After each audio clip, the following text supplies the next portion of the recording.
Staycation. Meron siyang tatlong mga bintana. So, tinanggal ko. General cleaning. Linis-linis. Naglaba. Ayan. Ito, naka-design for 2 people. 2 packs. Meron siyang electric fan. Malaki. So, resting house. Malakas po yan. Try natin. Ikutin.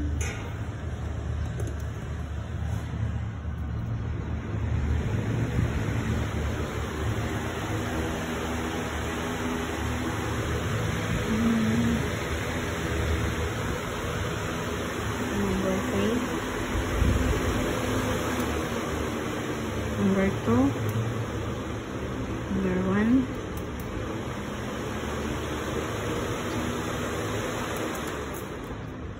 ayan.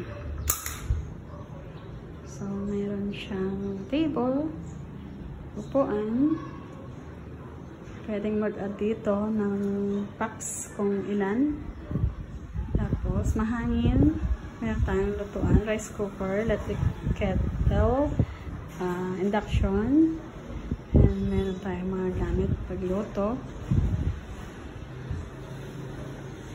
Minimum of 3 nights na ngayon kasi kapag isang tao mura lang, pag dalawa ayan, so nag-add kami.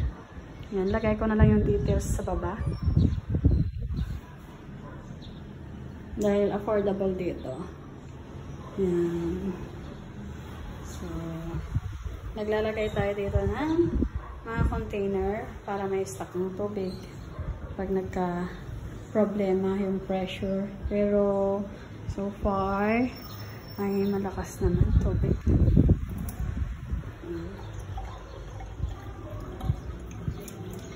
Nandito tayo ngayon sa 4th floor. Ayan.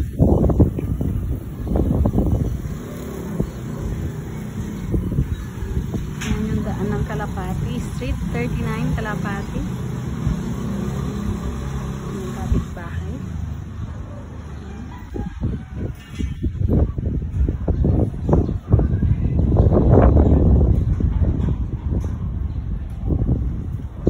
Yan yung Garden of Life. So, nasa likod lang tayo. Ito yung mga kapitbahay. Yan. And then, dito yung hagdan. Ayan. Pwedeng mag-add ng packs. So, meron tayong higaan. Okay. Meron din wifi. Ayan. Thank you so much. Room number 4.